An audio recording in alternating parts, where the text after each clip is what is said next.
So I'm absolutely delighted to be joined by Hugh Wood today. Hugh, thank you for giving up your time to have a brief chat with me and share your wisdom. No problem. Nice to be here. And wisdom, that makes me sound very old, but yeah. No, and no pressure there. So, um, before we go into the questions, just a really brief insight on your background for anyone who may not already be familiar with it. So, very accomplished C-suite leader, and your skill set really covers marketing, digital transformation, and you've got global experience with some world famous hospitality and leisure brands, including, amongst others, the Walt Disney Company. So, really looking forward to sort of digging into that.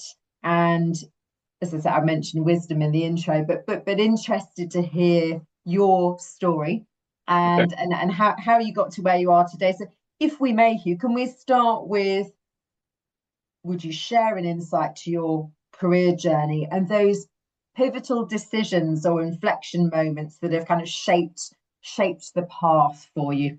Yeah, sure, sure. I mean, I'll be as open as I can, as I said. So I graduated back in '92, and and frankly, I hadn't got any idea what I was going to do at that point, really. And I've got children just the same age now, and they haven't either. It is difficult, isn't it? I think early in your career, I just knew that I probably wanted to be in business, and I wound up joining Procter and Gamble, which at that point especially was kind of, a big graduate recruiter. And I think if there's a theme to my career, it's probably been that I've always been sort of in the middle of the sales and marketing and adjacent, functions spectrum. I've never really been, tied solely to one. I've always kind of liked being working across a few, and that's really been right since the beginning. So when I joined, actually, I was in doing sales, and then pretty quickly did trade marketing, and that was by luck, and I think luck is a big part in most people's careers, if they're honest. But it meant that I moved from being in a well, it meant I moved to a function where I was interfacing with all the other functions internally. And that was when I was like, oh, I think kind of marketing in particular in the short term looks more interesting to me. So I moved across into marketing, and I ended up being at P&G for about 6 years.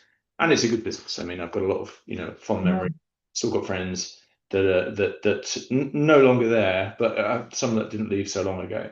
And I did some time in the what was then called health and beauty care, and as a sort of national account manager, and in launching glamorous products later in sales marketing like Pepto-Bismol and Fixodent, which I found actually really interesting.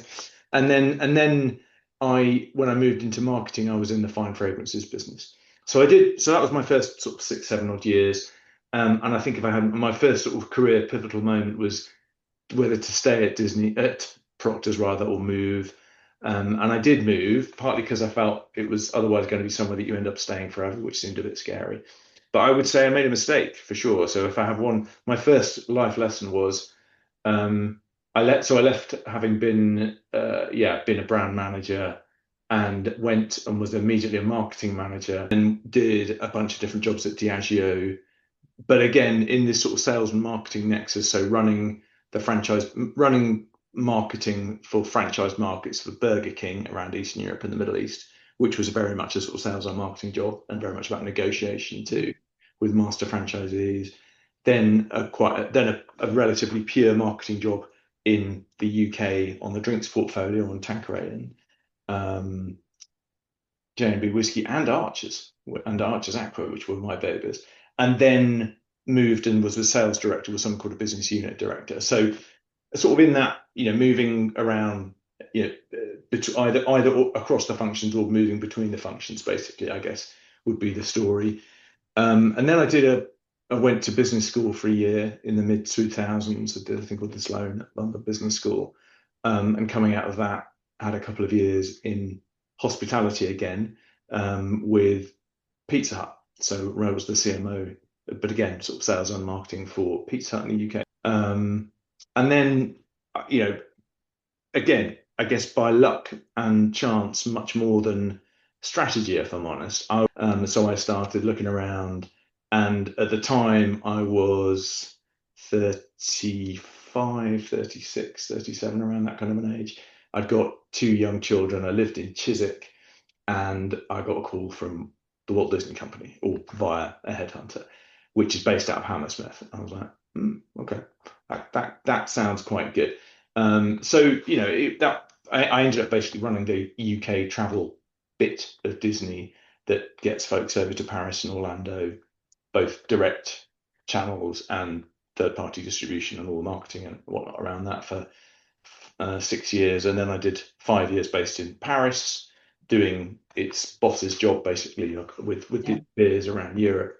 A couple of years doing my own thing, and in fact, at that point was sort of thinking, okay, I probably will continue doing my own thing, and I won't do another corporate job, because I left in summer 2019, had a nice summer and autumn off, and then started looking right at the beginning of 2020, and then of course COVID happened. I was like, oh God, I'm knackered. I'm 50. I was 50, 51 at that point, I guess. I mean, that was a bit of a moment, in terms of, okay, what am I going to do next? I ended up doing, and I mean, for any, things, I wouldn't say things happen for a reason, but I think it did all work out quite well, because during that period, I did a bit of consulting, which I'm doing again now. So then fast forward to early 21, and I was happily sort of rowing my own boat, and then got a call about a job, which was very much, there wouldn't have been a lot of people that would have fit the bill, because it was essentially running e-commerce and sales and marketing, and pricing for a much smaller theme parks business, attractions business called Parques Reunidos. So it was back on planes and 4 years back and forth to Madrid, doing that. And then last August, I could leave it out of them and back doing my own thing and seeing what comes next. So I guess the lessons for me would have been, firstly, don't move for money, particularly early. Yes. I think that's an important piece of advice I'd give anyone. It's a marathon, not a sprint. And I think the reality is, I was also not particularly, earlier in my career, and certainly before I did my business degree, I wasn't particularly good at networking. I'm still not the world's best, frankly, but I probably could have done more of that, earlier, I think. But I do think also that there is a healthy dollop of luck in anybody's careers. I could very easily have had a couple of things could have happened differently, and my career could have been very, very different. I think, anyone who's honest would admit that, I think. Well, thank you, because that's a very honest and interesting account of your career to date. And what within that, were there some experiences that helped prepare you? Ultimately, you went on to do big commercial roles with P&L accountability. Were there experiences along the journey, good and bad, I guess, that helped prepare you for those senior roles? Yeah, I think so. I mean, although I started my career in sales as in a sort of on a graduate training program, and fairly quickly decided that a pure sales role wasn't for me. I didn't find it kind of intellectually broad enough to, it's not realistic for people to have experience across all of them. But if I had to pick one function that I think it is good to have some experience of early in your career, it would probably be sales, because I think it is fundamentally about communication and negotiation, and to some extent self-knowledge. That proves useful. So I think that would be one. As I said, I'd certainly feel, or my experience was that, being in the functions that touch a number of other parts of the business also is more helpful. So if I think about roles that I have least enjoyed, it's usually been because you're a little bit siloed and you're kind of very focused on one sort of really quite narrow thing. For me, I think functions which bring you into contact with people across a number of different functions is the most important thing. along with, as I said, I think some early sort of commercial and sales experience is good. But I don't think it's possible, and it definitely isn't. Well, I'd say up until maybe 10 years ago within my career, I could honestly say that however, big or a team was that worked for me, and however much variety there was within the roles, I'd done something, if not exactly the same as the people below me. I'd done something pretty adjacent to it in some past life. But now, I would say over the last 10 years, that's really no longer the case. There's that, increasingly you find yourself getting involved with things that just were not live issues, or things that one did oneself 10, 15, 20 odd years ago. I know it's a cliche, but it really was packaging, TV advertising, Yeah. Those sorts of things. And now obviously marketing in particular has become much, much, much more complex. And the pace of development in terms of platforms and technologies is not really possible for a CMO to stay on top of that, unless they're specialists in it. If you look at these big senior roles that you've done, which fundamentally is about driving growth, within a complex business, you're ultimately there to drive. Any water, just see it. Ultimately there to drive growth. As an observation, what are the key bits that separate good commercial leaders from brilliant commercial leaders? Okay. I mean, obvious thing but true would be delivering results. One would hope that always matters, and that first and foremost, if you do what you say you're going to do, and if you can deliver the results that you've been you set for yourself or have been set for you, obviously that's gonna go a long way in terms of career progression. I think the things that tend to make good commercial leaders successful, a lot of them are the same things that make leaders in any function successful, I'd say. I think the single most important one, in my sort of pretty strong view, is integrity, really, and honesty. I do think certainly as you get more senior and you have more folks working for you in different functions, I've always had a very simple philosophy that if you're leading people, then that means you've got them, you fundamentally want to follow you. If you want people to follow you, then you better not lie to them, because if you do, they're not going to trust you. So I think kind of trust and integrity and honesty are kind of the hallmarks of people who are successful in the long run. It might sometimes be, and I've certainly seen, there've been times in my career where I've seen people who were maybe more politically adept than I was. I was never very good at that. That kind of move through quicker, and sometimes they're successful, but sometimes they'll get they get their comeuppance further down the track. So I think if you can be good in terms of the managing to your peers and downwards in terms of integrity, and also good at managing up, well, even better. I wouldn't claim to be the world's best at the second. I really wasn't. I was more about the business than the kind of the politics, as it were. What about having experience of multiple sectors or different business models in terms of size and structures? So how important do you think it is if we're looking at people who are looking to sort of progress from head to director to chief of? Would you be encouraging people to try and get the experience across multiple sectors or different types of organizations? I think it's a good question, and I don't have a glib answer for this one. I mean, I think I do think that fundamentally most businesses have got a lot more in common than they have differences. Certainly when I did the Sloan at London Business School, I kind of went into it maybe with a bit of a mentality that people that did finance or hedge funds or whatever were kind of special and different, and they're not. I mean, fundamentally, when you peel it all back, there's usually a handful of relatively straightforward core concepts that are sitting underneath all the different functions.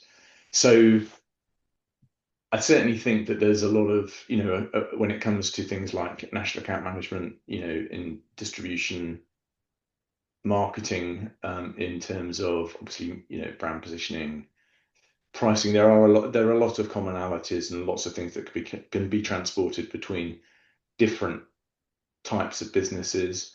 Probably the most qualitative difference that I've experienced in my own career on that was around revenue management and pricing. Like up until during the parts of my career at Procter's and at Diageo and at Pizza Hut as well, price mattered, but it was it was a subset and a part of marketing and marketing strategy effectively. Within travel and leisure, because you have the dynamic of whereas Diageo with its whiskey bottles, if you don't sell them today, you can sell them tomorrow. That's fine.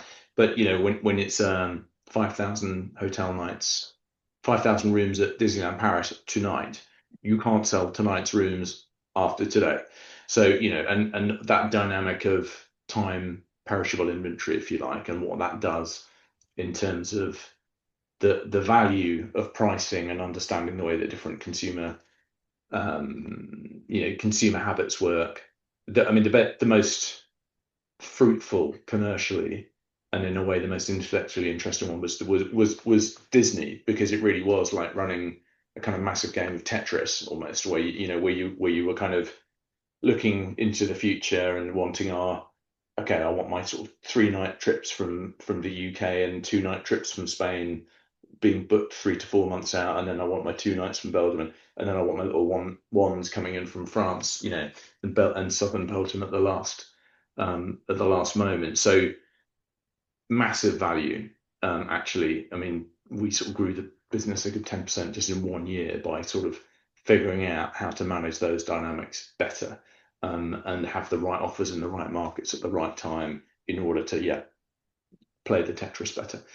So rambling answer, but I think that was one where suddenly there was a new something that was a more qualitative change than the previous changes I'd seen. Realizing, because I remember walking to Disney and going, what do all these people do? Why do they have like 50 people doing pricing? And then fairly quickly realizing why. Anyway, sorry, long answer, but that was It was a long but comprehensive answer. And for those targeting, that chief marketing or chief customer officer role, any tips as to things that they should be prioritizing right now so that they kind of stand out, make themselves an obvious candidate for promotion? I mean, obviously, a lot of that does depend upon the culture of the business that you're in. There are businesses, unfortunately, that are very political, and where the people who succeed tend to be better at that. And it's more about, being seen, visibility. There are other businesses that are much more, purely about the results, and, less visible leaders can do equally well. So obviously that, only an individual knows what the kind of culture is within their own business. I do think that it is obviously critically important now to have a good grip on the basic dynamics of e-commerce, CRM, data analytics, those functions, which I think even if you're 20 years younger than me, so you're in your mid-30s, you're probably not, you're still going to have people working for you that are more specialist because it's moving so quickly. But I think having some experience, feeling comfortable, again, lots of jargon, it is rare to find, and it's a precious thing when you find someone that works in those functions that can talk the kind of tech language, but also talk commercially.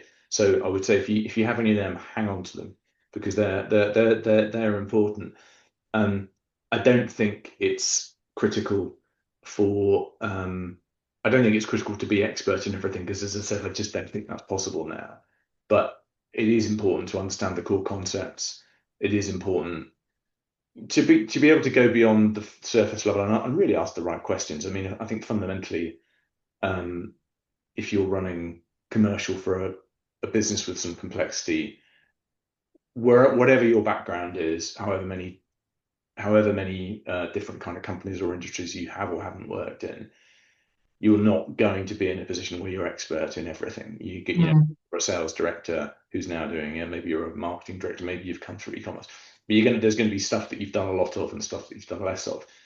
So I think the key is, as I said, to understand the kind of conceptual, what are the big things that really matter within each function, and to be able to ask the right questions. People do flim-flam you, to have peers, maybe in other businesses, or people you've worked with in the past that you can talk to and get advice from if you think that's what's happening. But yeah, I'd say I'm having enough understanding to ask the right questions is key. Excellent. And to finish this off, any other advice that you would share with someone who's set their sights on, ultimately being a chief of marketing, customer, digital officer? What any other guidance that you would share that has helped you within your career?